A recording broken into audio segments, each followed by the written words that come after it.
ചേട്ടാ നമസ്കാരം. നമസ്കാരം. 48 മണിക്കൂറിനകം കേരളം പോളിംഗ് ബൂത്തിലേക്ക് പോവുകയാണ്. തദ്ദേശ സ്വയംഭരണ തിരഞ്ഞെടുപ്പ് ഒരുപാട് ഇത്തവണത്തെ തെരഞ്ഞെടുപ്പിൽ ഒരുപാട് വിവാദ വിഷയങ്ങൾ ഒരുപാടുണ്ടായി. ശബരിമലയിലെ സ്വർണ്ണപ്പാളി വിഷയം, രാഹുൽ മാങ്കൂട്ടത്തിന്റെ വിഷയം, അങ്ങനെ ഒരുപാട് വിഷയങ്ങളും കാര്യങ്ങളൊക്കെ ഉണ്ട്. അപ്പൊ അതിനിടയിലാണ് ജനങ്ങൾ പോളിംഗ് ബൂത്തിലേക്ക് പോകുന്നത്. സത്യം പറഞ്ഞാൽ വിജയേട്ടാ, ഇവരുടെ മനസ്സെന്താണെന്ന് ഇവിടെ ആർക്കും അറിയില്ല. ഒരു മാധ്യമ പ്രവർത്തകനും അറിയില്ല, ഒരു വിശകലന വിദഗ്ധനും അറിയില്ല, ഒരു നിരീക്ഷകർക്കും ഇവരുടെ മനസ്സെന്താണെന്ന് അറിയില്ല. കാരണം അത്രത്തോളം വിഷയം ഇവർക്കിടയിലേക്ക് മാധ്യമങ്ങൾ എത്തിച്ചിട്ടുണ്ട് എന്നുള്ളതാണ്. അത്രത്തോളം വിഷയം എത്തിച്ചിട്ടുണ്ട്. ഇപ്പൊ BJP ആയിരുന്നാലും എത്തിച്ചിട്ടുണ്ട്, കോൺഗ്രസ് ആയിരുന്നാലും എത്തിച്ചിട്ടുണ്ട്, CPM ആയിരുന്നാലും എത്തിച്ചിട്ടുണ്ട്. എല്ലാ പാർട്ടികളും അവർക്കിടയിലേക്ക് അപ്പൊ ഇതിൽ ഏത് വിഷയമാണ് ജനങ്ങൾ ഉൾക്കൊള്ളുന്നതെന്നും ഏത് വിഷയത്തിലാണ് ഇവർക്ക് അനിഷ്ടമുള്ളതെന്നും ഒന്നും നമുക്ക് അവരുടെ മനസ്സിൽ നിന്ന് തിരഞ്ഞെടുക്കാൻ സാധിക്കില്ല. ഇനി അതിന് നമ്മൾ 13-ാം തീയതി വരെ കാത്തിരിക്കേണ്ട ഒരു സാഹചര്യമുണ്ട്. എന്തായാലും ഈ തെരഞ്ഞെടുപ്പിൽ ജനങ്ങൾ പോളിംഗ് ബൂത്തിലേക്ക് എത്തുമ്പോൾ എന്താണ് തോന്നുന്നത്? നമ്മുടെ കേരളത്തിന് എന്ത് സംഭവിക്കും? BJP സ്വാഭാവികമായിട്ടും വളരെ പ്രതീക്ഷയോടുകൂടി BJP കള്ളമൊക്കെ ഒരുക്കി രാജീവ് ചന്ദ്രശേഖരനെയൊക്കെ ഇറക്കി അവരുടെ യഥാർത്ഥ പ്രവർത്തനങ്ങൾ നടത്തി തുടങ്ങിയ ഒരു തെരഞ്ഞെടുപ്പായിട്ടാണ് ഇതിനെ വിലയിരുത്തുന്നത്. കോൺഗ്രസിനെ സംബന്ധിച്ചിടത്തോളം ജീവൻ മരണ പോരാട്ടമാണ്. കോൺഗ്രസ് മുക്ത ഭാരതത്തിനായി പ്രവർത്തിക്കുന്ന നരേന്ദ്രമോദിക്ക് ഒരു തിരിച്ചടി കൊടുക്കണം എന്ന് കോൺഗ്രസ് വളരെയധികം ആഗ്രഹിക്കുന്നുണ്ട്. അതുകൊണ്ടാണ് കോൺഗ്രസ് ശബരിനാഥനെ അടക്കമുള്ളവരെ തിരുവനന്തപുരം കോർപ്പറേഷൻ പിടിക്കാനായിട്ട് ഇറക്കിയിരിക്കുന്നത്. പിന്നെ CPM-നെ സംബന്ധിച്ച് നോക്കുകയാണെങ്കിൽ അവർക്കൊരു പ്രസ്റ്റീജിയസ് ആയിട്ടുള്ള ഒരു ഫൈറ്റ് തന്നെയാണ്. കാരണം മൂന്നാം ഭരണം വേണം അവർക്ക്. മൂന്നാം ഭരണമില്ലെങ്കിൽ അപ്പുറത്ത് കോൺഗ്രസ് മുക്ത ഭാരതവും ഇപ്പുറത്തെ കമ്മി മുക്ത ഭാരതവുമാണ്. അവർ വല്ലാതെ നിരാശയിലാണ്ട് പോകും. നിരാശയിലെന്ന് മാത്രമല്ല, പിന്നെ CPM ഇല്ല. കേരളത്തിൽ മാത്രമേ ഭരണമില്ലെങ്കിൽ ഒരിടത്തുമില്ല. തിരുപ്പതി ഇല്ല, ബംഗാളിൽ ഇവിടെ ഇല്ലാതാവും. അപ്പൊ 3 പേർക്കും വളരെയധികം നിർണായകമായിട്ടുള്ള തെരഞ്ഞെടുപ്പ് തന്നെയാണെന്നുള്ള കാര്യത്തിൽ തർക്കമില്ല. എന്തൊക്കെയാണ് പ്രതീക്ഷകൾ? ഈ തെരഞ്ഞെടുപ്പ് നമ്മൾ വിലയിരുത്തുമ്പോൾ ഒരു തണുപ്പൻ തെരഞ്ഞെടുപ്പ് എന്ന് തന്നെ പറയേണ്ടി വരും. കേരളത്തിലുടനീളം സഞ്ചരിക്കുമ്പോൾ ഒരുപക്ഷെ ജനത്തിന്റെ ചിന്താഗതികൾ മാറിയത് കൊണ്ടാകാം. കാരണം മുൻകാലങ്ങളിലൊക്കെ വലിയ രീതിയിൽ കൊടിതോരണങ്ങളും ശബ്ദകോലാഹലങ്ങളും പോസ്റ്ററുകളും ഒക്കെ നിറഞ്ഞിരുന്നിടത്ത് ഇന്ന് അങ്ങനെയൊന്നുമില്ല. ഇന്നിപ്പോ പോസ്റ്ററിന്റെ പ്രചരണം കൂടുതൽ നടക്കുന്നത് സോഷ്യൽ മീഡിയയിലാണ്. ഫേസ്ബുക്ക്, ഞാൻ അണ്ണനോട് ചോദിക്കണമെന്ന് വിചാരിച്ചൊരു കാര്യം, അതിനു മുമ്പ് അവിടെ നിൽക്കട്ടെ. അണ്ണൻ ആ കാര്യത്തിൽ പറഞ്ഞല്ലോ, നമ്മളെപ്പോഴും നാഷണൽ ഇന്റർനാഷണൽ എടുത്തുകൊണ്ടിരിക്കുന്നത് രാഹുൽ മാങ്കൂട്ടം വിഷയം ജനങ്ങളെ സ്വാധീനിക്കാനുള്ള സാധ്യതയുണ്ടോ? അണ്ണൻ എന്താ തോന്നുന്നത്? അന്ത്യ ധാരണ ഉണ്ടല്ലോ. ഒരിക്കലും സ്വാധീനിക്കാൻ സാധ്യതയില്ല. കാരണം ഈ നമ്മുടെ ഇന്ത്യൻ BBC 2016 ഇന്ത്യയിൽ ഒരു സർവേ നടത്തിയിരുന്നു. അപ്പോൾ ജനങ്ങളോട് ചോദിച്ചൊരു ചോദ്യമുണ്ട്, നിങ്ങൾ എന്താണ് പ്രയോറിറ്റി കൊടുക്കുന്നത് ഒരു സ്ഥാനാർത്ഥിയെ തെരഞ്ഞെടുക്കുമ്പോൾ? അതിൽ പെണ്ണ് കേസ് ചോദിച്ചിട്ടുണ്ടായിരുന്നു, ലൈംഗിക ആരോപണം, അതുകൂടാതെ ഈ അഴിമതി കൊടുത്തിട്ടുണ്ടായിരുന്നു ഒരു ഓപ്ഷൻ, അഴിമതി. അപ്പൊ അതിൽ 65% പേരും അഴിമതിക്ക് വിരുദ്ധരാണ്. അഴിമതി കാണിച്ചാൽ ഇന്ത്യൻ ജനം സഹിക്കത്തില്ല. ഈ സ്ത്രീ വിഷയമൊക്കെ വരുമ്പോൾ സ്വാഭാവികമായി അതൊരു വിഷയമാണെങ്കിലും അത് ജനങ്ങളെ വലിയ രീതിയിൽ സ്വാധീനിക്കുന്ന ഒരു വിഷയമായിട്ട് എനിക്ക് തോന്നിയിട്ടില്ല. അതിലേക്കാണ് ഞാൻ വരുന്നത്.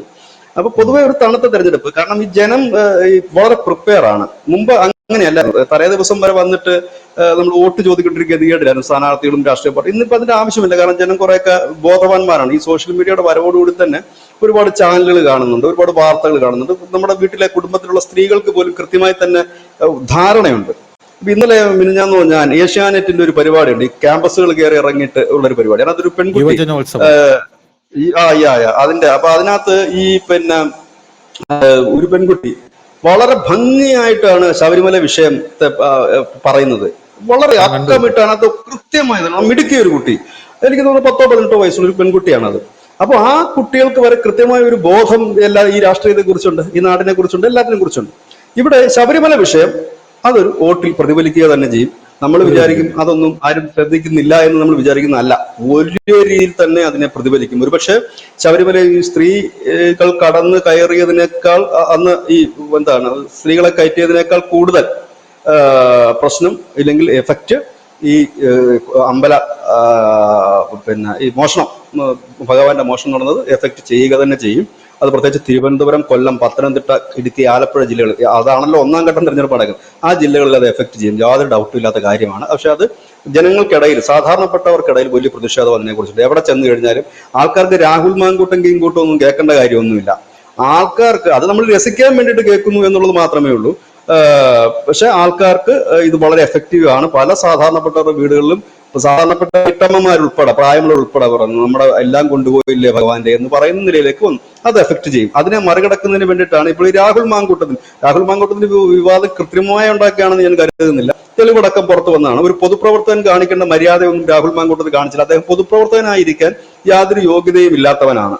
അദ്ദേഹം MLA സ്ഥാനം രാജിവെക്കുന്നതാണ് മാന്യത. അദ്ദേഹം ഈ പണിക്ക് പറ്റുന്നവനല്ല, വേറെ എന്തെങ്കിലും ഒരു പണിക്ക് പോകുന്നതായിരിക്കും നല്ലത്. കാരണം രാഷ്ട്രീയ പ്രവർത്തനം അദ്ദേഹത്തിന് പറ്റുന്ന പണിയല്ല. കാരണം ഒരു പൊതുപ്രവർത്തകന് മാനദണ്ഡങ്ങളുണ്ട്, അതിരുകളുണ്ട്. അവൻ സോഷ്യൽ ഓഡിറ്റിങ്ങിന് വിധേയനാകേണ്ടതാണ്. ജനങ്ങൾ അവനെ ഓഡിറ്റ് ചെയ്തുകൊണ്ടിരിക്കും, ജനങ്ങൾ അവനെ നിരീക്ഷിച്ചുകൊണ്ടിരിക്കും. ഇത്തരം ഒരു ആഭാസന്റെ അടുത്ത് എങ്ങനെയാണ് ഒരു വിധവ അവരുടെ ദുഃഖം പറയാൻ ചെല്ലുന്നത്? എങ്ങനെയാണ് ഒരു പെൺകുട്ടി അവന്റെ അടുത്ത് ഒരു ദുഃഖം പറയാൻ ചെല്ലുന്നത്? ഇവന്റെ ഇപ്പോഴത്തെ ചരിത്രം വായിച്ചു നോക്കിയാൽ ഇവൻ TJ രവിയും ബാലങ്കർ നായരെയും കടത്തിവിട്ടുന്ന, അവരൊക്കെ സിനിമയിൽ മാത്രമാണ്, കടത്തിവിട്ടുന്ന മാനസികാവസ്ഥയുള്ള ഒരു മാനസിക രോഗിയാണ് ഇദ്ദേഹം. ഒരു പീഡനക്കാരൻ എന്നതിൽ ഒതുക്കാതെ മാനസിക രോഗിയാണെന്നാണ് ആ സ്റ്റേറ്റ്മെന്റുകളിലൊക്കെ വരുന്നത്. FIR-ന്. ഇനി എന്താണ് അതിന് കഥ എന്ന് അറിയില്ല. അതവിടെ നിൽക്കട്ടെ. അതിനകത്ത് ഈ അമ്പലക്കൊള്ളയിൽ നിന്നും മറ്റുമൊക്കെ ശ്രദ്ധ തിരിക്കുന്നതിനും മറ്റുമാണ് ഈ പിണറായി സർക്കാർ ഇത്തരത്തിലൊരു പുകമറ സൃഷ്ടിച്ചു വെച്ചത്. പിന്നെ പൊതുവെ നമ്മുടെ മലയാളികൾ ഇത്തരം വാർത്തകളോട് വല്ലാത്തൊരു അഭിനിവേശമാണ് നമുക്ക്. സരിത കേസ് 45 ദിവസം കണ്ടിന്യൂസ് ആയിട്ടാണ് ഈ കേരളത്തിലെ ചാനലുകൾ പ്രൈം ടൈമിൽ, ഞാനന്ന് ചാനലിന്റെ ഒരു ഭാഗമായിട്ട് ഞാൻ വർക്ക് ചെയ്യുന്ന സമയം 45 ദിവസം കണ്ടിന്യൂസ് പ്രൈം ടൈമില് ന്യൂസ് അവർ, അതായത് ഈ ബ്രേക്കിംഗ് ടൈമിലുള്ള രാത്രിയിലെ ചർച്ചകൾ, അത് 45 ദിവസം കണ്ടിന്യൂസ് ആയിട്ട് ചർച്ച ചെയ്തൊരു വിഷയം സരിത. കാരണം ആ വിഷയം കാണാൻ ഒരു മൊഞ്ചുണ്ട്, അതിൽ അതിൽ ഈ ആരോപണ വിധേയരെയും കാണാൻ ഭംഗിയുണ്ട്, ഒരു നിറം പിടിപ്പിച്ച കഥയുണ്ട്, പലതരം കഥയുണ്ട്. അത്തരം കഥകൾക്ക് കേരളത്തിൽ പഞ്ഞമൊന്നുമില്ല. അതിന്റെ പിന്നിൽ ആളുകൾ കൂടുതലായി പോകുന്നു. ഇതിപ്പോ ഈ പുതിയ കാലഘട്ടത്തിൽ, അതായത് ഈ സോഷ്യൽ മീഡിയയുടെ കാലഘട്ടത്തിൽ ഇന്നും മുത്തുച്ചിപ്പി ഫയറും ഒക്കെ നന്നായി വിറ്റുപോകുന്ന ഒരു സംസ്ഥാനമാണ് കേരളം. അപ്പോൾ എത്രത്തോളം ലൈംഗികപരമായിട്ടുള്ള ഇൻട്രസ്റ്റിംഗ് ആണ് ഇവിടുത്തെ ചെറിയ കുട്ടികൾക്കും വലിയവർക്കും എന്നുള്ളത് അതിന് തിരിച്ചറിയാൻ കഴിയും നമുക്ക്. അപ്പോ അതുകൊണ്ട് അത് മറയ്ക്കാൻ ശ്രമിച്ചു. പക്ഷെ മറയ്ക്കാനല്ല, കുറച്ച് സമയത്തേക്കെങ്കിലും കുറച്ചു പേരുടെ ശ്രദ്ധ അതിന്റെ പിന്നാലെ പോകുന്നതിലേക്ക് അതിനെ എത്തിക്കാനായിട്ട് കഴിഞ്ഞു. ഇവിടെ തിരുവനന്തപുരം അടക്കം ഉള്ളിടത്ത് BJPക്ക് ഒരു കടന്നുകയറ്റം കാണാതിരിക്കാൻ കഴിയില്ല. കാരണം അവര് വ്യക്തമായി തന്നെ ഒരു വികസന അജണ്ട മുൻപോട്ട് വെച്ചുകൊണ്ടാണ് അവര് മുൻപോട്ട് പോയത്. അതൊരു അക്സെപ്റ്റൻസ് പലയിടത്തും അവർക്ക് കിട്ടിയിട്ടുണ്ട്. കാരണം അവർ ഓരോ കാര്യങ്ങൾ പറയുന്നതായാലും, ഞങ്ങൾ ഇത്ര 45 ഡേയ്സിനുള്ളിൽ മോദിയെ ട്രിവാൻഡ്രത്ത് കൊണ്ടുവരും, ഞങ്ങൾ അത് വെറുതെ അല്ല എന്നുള്ള കാര്യത്തിന് ജനത്തിനൊരു വിശ്വാസമുണ്ട്. അതെന്താ കാര്യം എന്ന് വെച്ച് കഴിഞ്ഞാൽ, എനിക്ക് തോന്നുന്നു ശ്രീമാൻ രാജീവ് ചന്ദ്രശേഖർ ഇപ്പോൾ BJPയുടെ തലപ്പത്തേക്ക് വന്നതോടുകൂടി ഒരു ക്രെഡിബിലിറ്റി വല്ലാതെ കേരളത്തിലെ BJPക്ക് കൂടിയിട്ടുണ്ട്. കാരണം കാര്യപ്രാപ്തി ഉള്ളവനാണ്, കേന്ദ്രവുമായി നല്ല ബന്ധമുള്ളവനാണ്. കാരണം അത്യാവശ്യം ലാംഗ്വേജ് അറിയാം. എന്തായാലും മോദിയെടുത്തും അമിത്ഷാടുത്തൊക്കെ പോയി കഴിഞ്ഞാൽ സംസാരിക്കാനുള്ള ലാംഗ്വേജ് കയ്യിലുണ്ട് എന്നൊരു ധാരണ പൊതുവേ ഉണ്ട്. അതുപോലെ തന്നെ അവരുടെ ഒരു യങ് ടീം ആയാലും അനൂപ് ആന്റണി, ഷോൺ, ഇവരെല്ലാം ഉള്ള അതിനകത്തൊരു വലിയ പ്രതീക്ഷ ഉണ്ട്. ഒന്നത്. രണ്ടാമത്തെ കാര്യം, അവർ ഇപ്രാവശ്യം സ്ഥാനാർത്ഥികളെ നിർത്തിയത് കുറഞ്ഞപക്ഷം തിരുവനന്തപുരം കോർപ്പറേഷനെങ്കിലും കുറച്ച് വ്യത്യസ്തമായിട്ട് തന്നെ ഒരു ബ്യൂറോക്രാറ്റുകളെയൊക്കെ കൊണ്ടുവന്ന് അവരവിടെ രംഗത്തിറക്കി. പ്രത്യേകിച്ച് ശ്രീലേഖ റിട്ടയർഡ് IPS ഉദ്യോഗസ്ഥയൊക്കെ കൊണ്ടുവന്നവർ രംഗത്തിറക്കിയതോടുകൂടി. കാരണം ഇപ്പോഴത്തെ നമ്മുടെ നാടിന്റെ ജനങ്ങളുടെ ഒരു ട്രെൻഡ് എന്ന് പറഞ്ഞാൽ പഴയതുപോലെയുള്ള രാഷ്ട്രീയക്കാരോട് ജനങ്ങൾക്ക് വലിയ താല്പര്യമില്ല. പ്രത്യേകിച്ച് യൂത്തിന് ഒട്ടും താല്പര്യമില്ല. അവർക്ക് വേണ്ടത് എന്ത് നടക്കും, എന്താണ്, നമുക്ക് വിദ്യാഭ്യാസം വേണം, ലാംഗ്വേജ് നോക്കുന്നുണ്ട്, ഒപ്പം തന്നെ സ്റ്റാൻഡേർഡ് നോക്കുന്നുണ്ട്. ഇതെല്ലാം നോക്കി തന്നെയാണ് ജനം ഇപ്പോൾ എല്ലായിടത്തും വോട്ട് കൊടുക്കുന്നത്. അങ്ങനെയുള്ള സ്ഥാനാർത്ഥികൾ കയറി വരിക തന്നെ ചെയ്യും. അതിപ്പോ കോൺഗ്രസോ BJPയോ കമ്മ്യൂണിസ്റ്റോ ഒന്നും അല്ല അവർ നോക്കുന്നത്. ക്രെഡിബിലുള്ള സ്ട്രോങ് ഉള്ള മിടുക്കന്മാരായവർക്ക് അവര് ഇത് ചെയ്ത് കൊടുക്കും. അപ്പം അതുകൊണ്ട് തന്നെ തിരുവനന്തപുരത്ത് അവർ നിർത്തിയിരിക്കുന്ന സ്ഥാനാർത്ഥികളൊക്കെ നല്ലതാണ്. പിന്നെ ഇത്തവണ അവരുടെ സ്ഥാനാർത്ഥി ലിസ്റ്റിന്റെ മറ്റൊരു പ്രത്യേകത എനിക്ക് തോന്നിയിട്ടുള്ളത്, യൂത്തിന് കുറച്ച് ഇമ്പോർട്ടന്റ് കൂടുതൽ അവർ കൊടുത്തിട്ടുണ്ട്. യൂത്തിന് ഒരു വലിയ അക്സെപ്റ്റൻസ് ഉണ്ട്. നമ്മുടെ നാട്ടിൽ കുറച്ചു നാളായിട്ട് ഇല്ലാതിരുന്ന ഒന്നുമാണ് യൂത്ത് ഈ രാഷ്ട്രീയത്തിലോട്ട് വരുന്നില്ല. കോൺഗ്രസ് ആയാലും കമ്മ്യൂണിസ്റ്റ് ആയാലും ഒക്കെ. പക്ഷെ BJPക്ക് സംബന്ധിച്ച് പറഞ്ഞാൽ യൂത്ത് ഒരുപാട് വരുന്നുണ്ട്. പ്രത്യേകിച്ച് വനിതകൾ ഒരുപാട് വരും. അത് വിവിധ തുറകളിൽ പെടുന്നവരാണ്. അത് സന്തോഷമുള്ള കാര്യമാണ്. കായിക രംഗത്ത് നിന്ന് വരുന്ന കുട്ടികള്, കഴിഞ്ഞ ദിവസം സ്വിഗ്ഗിയിലെ ഫുഡ് വിതരണം ചെയ്തൊരു പെൺകുട്ടികളെ BJP സ്ഥാനാർത്ഥി വോട്ട് ചോദിക്കുന്നത്. അങ്ങനെയൊക്കെ വിവിധ തുറകളിൽ പെടുന്ന യൂത്ത് കടന്നു വരുന്നുണ്ട്. പാട്ടുകാരുണ്ട്, അങ്ങനെ പല പല പല തൊഴിലെടുക്കുന്നവരും ഒക്കെ അതിനകത്ത് കടന്നു വരുന്നു, അവർ സജീവമായി നിൽക്കുന്നു. അങ്ങനെയൊക്കെ ഉള്ളൊരു നല്ല കാര്യമുണ്ട്. ഈ ഇടതുപക്ഷത്തെ സംബന്ധിച്ച് അവർക്ക് ഈ റൂട്ടിൽ ഇപ്പോഴും ശക്തം തന്നെയാണ് ഇടതുപക്ഷം. ഈ പഞ്ചായത്ത് തലങ്ങളിലും തദ്ദേശ തെരഞ്ഞെടുപ്പിലൊക്കെ അവരുടെ സിസ്റ്റം, അതായത് പാർട്ടി സിസ്റ്റം ഇപ്പോഴും ശക്തമാണ്. കോൺഗ്രസിനെ സംബന്ധിച്ച് പറഞ്ഞു കഴിഞ്ഞാൽ അവർ വളരെ ദുർബലമാണ്. ധനുഷ്, പലയിടത്തും വളരെ ദുർബലം എന്ന് വെച്ചാൽ വളരെ ദുർബലമായി നിൽക്കുന്ന ഒരു ഇതിലേക്കാണ്. കാരണം ഈ കഴിഞ്ഞ 5 വർഷം കോൺഗ്രസ് കേരളത്തിലെ ഒരു സ്റ്റാൻഡ് ഇല്ലായിരുന്നു കോൺഗ്രസിന്. ഇവരെന്തെങ്കിലുമൊക്കെ പ്രശ്നം ഉണ്ടായിക്കൊണ്ടിരുമ്പോൾ പിണറായി പറയും ഞാൻ കേന്ദ്രത്തിനെതിരെ ഒരു പ്രമേയം പാസ്സാക്കാൻ പോവാ. കേന്ദ്രം എന്ന് കേട്ട് കഴിഞ്ഞാൽ രണ്ടുപേരും കൂടെ ഒന്നിക്കും. അങ്ങനെ ഇവര് നമ്മുടെ നിയമസഭ ഇരുന്ന് ഒന്നിച്ച് പ്രമേയം എത്രണ്ണം പാസ്സാക്കി, വഖഫിനെതിരെ പാസ്സാക്കി, പൗരത്വ ഭേദഗതി നിയമത്തിനെതിരെ പാസ്സാക്കി, ഇങ്ങനെ ഒന്നിച്ചിരുന്ന് പ്രമേയം പാസ്സാക്കുകയും ഒന്നിച്ച് ഒറ്റ മുദ്രാവാക്യം രണ്ടു കൂട്ടർക്കുള്ളൂ, കേന്ദ്രത്തിനെതിരെ മാത്രം. അങ്ങനെ വരുമ്പോൾ സ്വാഭാവികമായി കേരളത്തിലെ പ്രതിപക്ഷത്തിന്റെ ഡ്യൂട്ടി കേരളത്തിലെ ഭരണപക്ഷത്തെ വിമർശിക്കുക എന്നുള്ളതാണ്. അതിന് പകരം രണ്ടുപേരും ഇരുന്നു കൊണ്ട് കേന്ദ്രത്തെ വിമർശിച്ചു കഴിയുമ്പോൾ ജനം തീരുമാനിക്കുക ഏതെങ്കിലും ഒന്ന് പോരെ, രണ്ടെണ്ണം എന്തിനാണ് എന്ന് നമ്മൾ ചിന്തിക്കില്ല സ്വാഭാവികമായി. ആ നിലയിലേക്ക് കോൺഗ്രസിന്റേതായ രീതിയിലേക്ക് എത്തിക്കുകയായിരുന്നു അവിടെ ചെയ്തത്. പിന്നെ അവരുടെ ഒരു നേതൃത്വം വേണ്ട രീതിയിൽ ആക്ട് ചെയ്യാറില്ല. പലപ്പോഴും അവർക്ക് ഭയമാണ്. അവരുടെ മുമ്പിലുള്ള പ്രധാന പ്രശ്നം എന്താ വെച്ചാൽ അവരുടെ മുഖ്യശത്രു BJP ആണോ CPM ആണോ എന്നുള്ള കാര്യത്തിൽ അവർക്കൊരു കൺഫ്യൂഷൻ ഉണ്ട്. ഇതാണ് അവരെ കുഴപ്പത്തിലാക്കിയ കാര്യം. കാരണം ഇതിനകത്ത് ആരെ ശത്രു, ഇതിനകത്ത് ഒരു മെയിൻ ശത്രുവിനെ എടുക്കണമല്ലോ, എന്നാലല്ലേ ഫൈറ്റ് ചെയ്യാൻ പറ്റത്തുള്ളൂ. അപ്പൊ ഈ രണ്ട് ശത്രുവിന്റെ അടുത്തേക്കും ശ്രദ്ധ പോവുകയും പിന്നെ പാർട്ടിക്കുള്ളിൽ നടക്കുന്ന കുറെ പടലപ്പിണക്കങ്ങൾ, പ്രശ്നങ്ങൾ, അതിന്റെ ഇടയ്ക്ക് കുരുമക്കുരു പോലെ ഈ പറയുന്ന മാങ്കൂട്ടത്തിന്റെ പ്രശ്നം വരുന്നു. അങ്ങനെ വന്ന് നാടി വന്ന് നിന്നു. പിന്നെ ഏറ്റവും പ്രധാനപ്പെട്ട ഒരു കാര്യം സാമ്പത്തികമില്ല. പോസ്റ്റർ അടിക്കാനോ പശ മേടിക്കാനോ പൈസ ഇല്ലെന്നുണ്ടെങ്കിൽ പാർട്ടിയുടെ വർക്ക് എങ്ങനെ മുമ്പോട്ട് പോകും? അതൊരു വലിയ വിഷയമാണ്. ഇതിപ്പോ കേരളത്തിൽ പൈസ ഉള്ള രണ്ട് പാർട്ടികൾ, ഒന്ന് CPM ഒന്ന് BJP യുമാണ്. നല്ല രീതിയിൽ അവർ പണം മുടക്ക് ഒരു തെരഞ്ഞെടുപ്പ് കാലഘട്ടത്തിൽ അനിവാര്യമായ ഒരു ഘടകമാണ്. കാരണം പോസ്റ്റർ വേണം, പ്രചരണത്തിന് വേണം. പിന്നെ പഴയതുപോലെ ഈ പ്രചരണത്തിനൊന്നും പിന്നെ ആളുകൾ വെറുതെ ഒന്നും പരത്തൊന്നുമില്ല. പെർ ഡേ ഇത്ര രൂപ അവർക്ക് കൊടുക്കണം.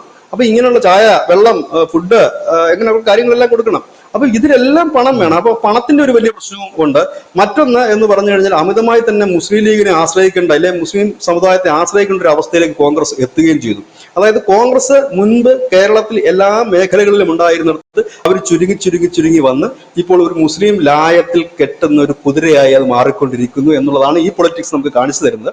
ഈ ഒരു തദ്ദേശ തെരഞ്ഞെടുപ്പിൽ തെക്കൻ കേരളത്തിൽ, അതായത് 9-ാം തീയതി നടക്കുന്ന ഈ തെരഞ്ഞെടുപ്പിൽ, 1ാം ഘട്ട തെരഞ്ഞെടുപ്പിൽ കോൺഗ്രസിന് ഒരു മുന്നേറ്റം ഉണ്ടാക്കാൻ കഴിഞ്ഞില്ലെങ്കിൽ അവരുടെ കാര്യം കട്ടപ്പുകയാണ് വരുന്ന തെരഞ്ഞെടുപ്പിൽ.